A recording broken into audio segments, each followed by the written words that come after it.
photographic quarterly, Camera Work, was published by Alfred Stieglitz shortly after the turn of the century. The photographs, drawings, and articles by Stieglitz and his friends signaled photography's coming of age in America. Photography is an art, a step in learning, and an insight into the life and the things that surround us. Stieglitz described his own work as the exploration of the familiar. He said, "I have found my subjects within 60 yards of my door."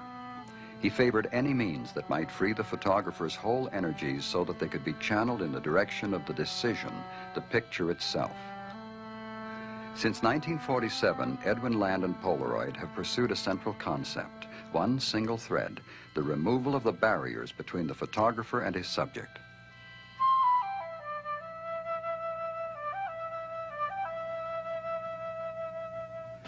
And now, a compact, folding, electronically controlled, motor-driven, single-lens reflex camera capable of focusing from infinity down to 10 inches has been developed to exploit integral, self-processing film units, which when exposed are automatically ejected from the camera with no parts to peel or discard, and whose final images emerge without timing in daylight, where the viewer can see them materialize within the same transparent, protective plastic cover through which the film was originally exposed.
Hold your left hand out. Place the camera across the palm. Grasp the rear of the viewfinder cap. Pull the camera into its erect position. To load, press and the door opens.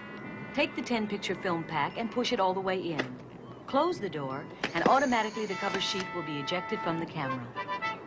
Now rest the camera against your chin. Bring your eye to the viewing lens. Place your thumb on the back of the lens board and your finger on the focusing wheel. Rolling left or right to bring the scene into sharp focus from infinity down to 10 inches. When the correct moment comes, press the red electric shutter button, holding the camera steady until the film is out.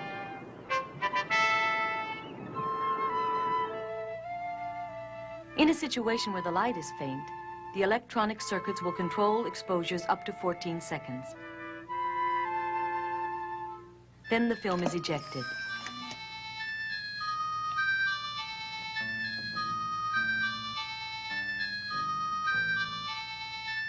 The 10-bulb flash unit, 5 on each face, is installed by inserting the prong of the unit firmly into the opening above the lens. Select, focus, shoot.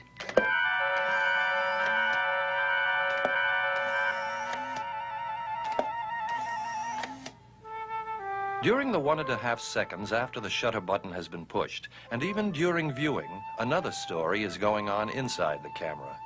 This optical path from subject to eye is unique to this single lens reflex system. All elements are articulated to fold into a compact unit that folds flat.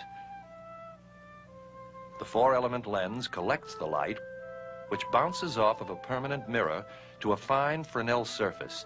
It bundles the light and reflects it back again to the same mirror. The light leaves the interior of the camera through 2 astigmatism-correcting slits bouncing off of an aspheric plastic mirror, which focuses the image in space. It is this image that is seen through the eyepiece, which is itself aspheric. When the picture is taken, the Fresnel moves. elevating the taking mirror so that the image that had fallen onto the retina of the photographer's eye is reflected onto the film. The camera gets a fresh power source within each fresh film pack, a 4-cell 6-volt battery made like ribbon and cut to size. Power and signals are transmitted throughout the camera. Each part of the system speaks to the other parts, getting their precise cues from a configuration of circuits that employs more than 200 transistors and as many resistors. These ultra-miniaturized integrated circuits take control of events once the button has been pushed. The first signal energizes solenoid number 1 and closes the shutter on the lens and photocell. The blades are open when relaxed and in closing activate the circuit that moves a small 12,000 RPM motor just 7 revolutions, enough to both turn the mirror release cam and open a pair of contacts, stopping the motor just as springs take over to release the mirror Fresnel assembly and send it into taking position. The solenoid power is off, and as the lens shutter starts to open, so does the shutter in front of the photocell. The ambient light passes through the photocell lens, past the shutter blades, and strikes the photocell mounted on the main circuit board. The blades continue to open until light reaching the cell builds up enough voltage to trigger the shutter solenoid. The blades rush to the closed position, and the motor is signaled to start the processing cycle. The gear train moves the film pick forward, and the opacifier and reagents are spread between the photosensitive layers and the clear plastic of the film unit. In the meantime, the mirror is lowered and latched. In lowering, it advances the film counter. All power is down, relaxing the shutter to its open position. The exposed film out of the camera is now protected by the turquoise opacifier, which also carries the processing ingredients. The film is about 1/100 of an inch thick. 2/3 of this is the transparent film cover and the black backing. The rest is the chemistry. Farthest from the cover are 3 color-sensitive layers, each with its complementary layer of dye developer. The untrapped dye developer will migrate to the positive to form the positive image. The process takes several minutes, and the picture will continue to mature for some time. The white titanium dioxide forms a luminous background for the metallized dyes.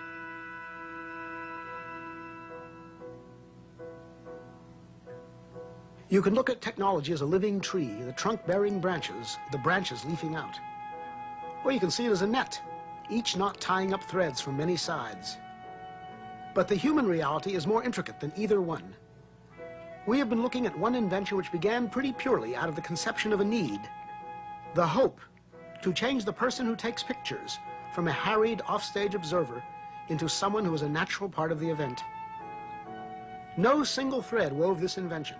Not lens, not moving mirror, not film chemistry, not clever circuits. They are coordinate, parts of a single strategy working together to protect and fulfill the original hope. This invention is finally a system. Call it a system of novelties. But even that is not enough. The camera enters the real world only once it is precisely manufactured in quantity. That process, too, reflects a civilized concern. It has its visual beauty. It rewards skill and care with immediate feedback. In the end, it links the inventors, the engineers, the workers, the distributors into one chain of craftsmanship. The user is the final link. The device helps meet the universal need to do things well. It offers, as a matter of course, a tool for supplying a rich texture to memory. More than that, thoughtful use can help reveal meaning in the flood of images which makes up so much of human life. We hope the user will fully complete the chain, gaining as much fun, as much sense of self, and as clear participation in the stream of human creativity as did Edwin Land and the team who first made SX-70.